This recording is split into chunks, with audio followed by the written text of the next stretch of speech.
你对自己的记忆力有多少信心呢？随着年纪越大，我们发觉似乎记忆力好像退步了，这是真的吗？越聪明的人记忆力越好，这是真的吗？记忆力强弱应该是天生的吧？是吗？若是告诉你以上的问题答案都是否定的，你信吗？我原本是这样想的，直到我接触了一种记忆技巧。今天我们来介绍一种简单神奇的记忆法，思维宫殿记忆法。欢迎来到 Twilight Say 文明说，这是个学习的频道，我将分享我所学习的绝对有用的东西给大家，希望可以带大家的生活更加多彩多姿。思维宫殿记忆法是什么？回答这个问题前，先跟大家说个小故事。在2500年前的希腊，有一位有名的诗人西莫尼德斯，他受邀参加一场宴会，为一位贵族朗诵一首诗歌赞美他。在他完成朗诵后，被人叫出了宴会厅。就在他走出去没多久，那座宴会厅竟然倒了，当场压死了不少参加宴会的客人。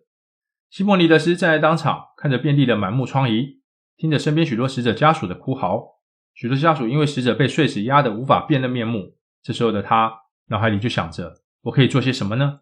就在他问着自己这个问题的时候，脑海里慢慢浮现了一些影像。有个人坐在他左边，那是某某某，在那人的右边坐着另外一个人，那是某某某。随着他脑海里越来越多的画面浮现，他回忆起整场宴会的客人位置，他带着这些记忆，领着这些家属，一一去认领他们的遇难家属。传说记忆术就是这样诞生的，而这个记忆术就叫做思维宫殿。思维宫殿是什么？简单来说，就是把想记忆的东西一一摆放在你脑海中一个熟悉的空间里，藉由这些熟悉的空间与想记忆的东西的对应，帮助人提高记忆的效率。接下来我们来一步步说明如何操作思维宫殿记忆法。步骤1，打造你自己的宫殿。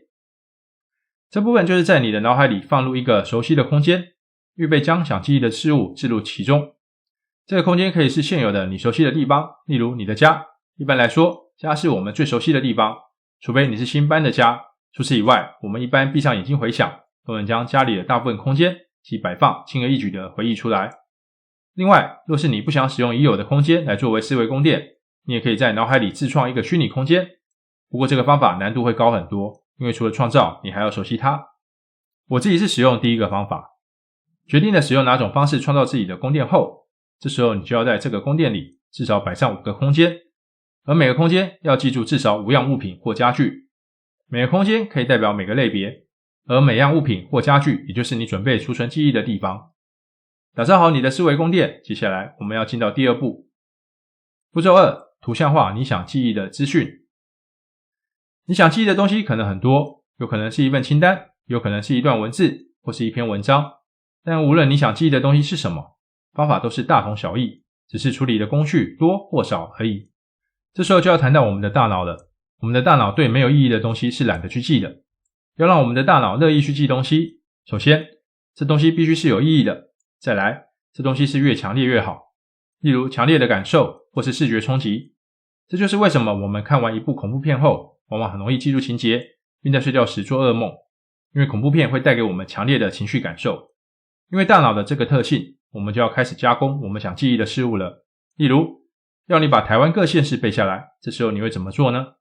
我是这样做的，我会联想县市名，或是把各地的特产或有名景点，例如基隆就是基隆，台北市101大楼，新北市万里线。这个图像化的方式没有正确答案，只要能让你印象深刻，甚至能运用到五感就更好了。例如我想到彰化，第一个想到的是肉圆，这时肉圆的画面就出现在我的脑海里，它的香味、口感、咀嚼时的感受都一一浮现在我的脑海里。对我而言，肉圆给我的印象就很深刻，我也很容易从肉圆联想到彰化。在第2步里，最关键的2个字就是联想。若是你记忆的不是清单类的资讯，而是一篇文章或是一段文字，这时候要怎么做呢？基本上有2种做法。若是这段文字的每个字较容易去联想，就可以逐字联想。例如古诗相对于现代文章来说，就容易逐字去联想。另一个做法就是要先提炼文章中的要点，将这些要点进行图像化的联想，再将这些联想与其他文字结合在一起记忆。例如圣经中天国八福有一段是哀痛的人有福了，因为他们必得安慰。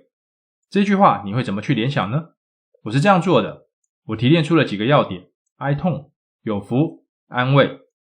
哀痛，我想象一个哭得很惨的小孩在我面前；有福，我想象了一盒全联的红豆大福；安慰，我想象了一包抽取式卫生纸。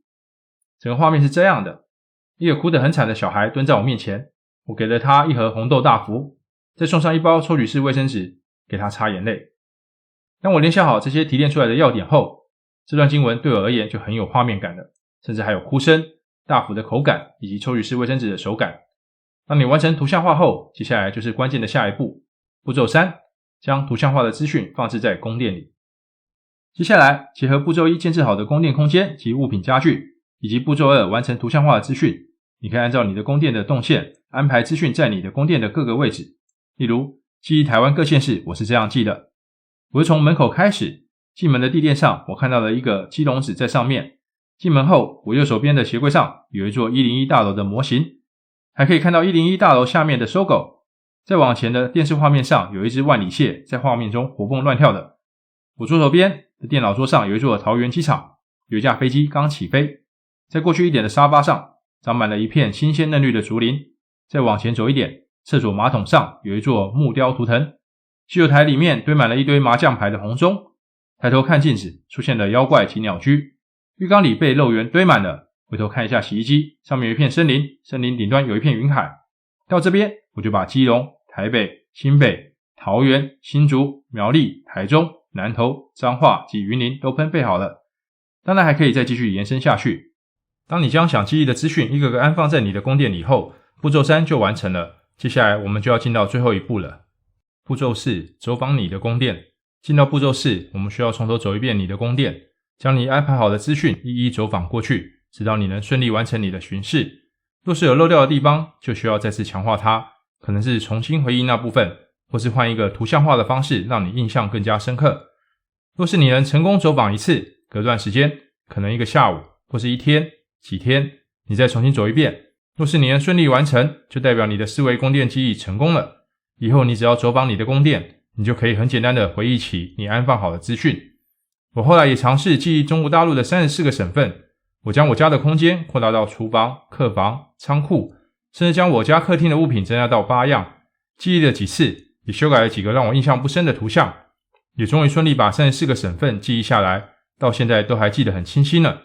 希望今天分享的思维宫殿记忆法可以为你的学习、工作带来帮助，也鼓励大家至少运用一次这个记忆法。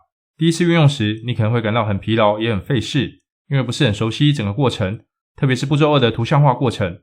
但当你成功完成一次思维宫殿记忆法，你会很想再挑战自己去记忆其他东西，也会发现记忆东西原来也可以这么简单，这么有趣啊。以上是今天的分享，谢谢大家的观看，欢迎按赞、订阅、分享及打开小铃铛。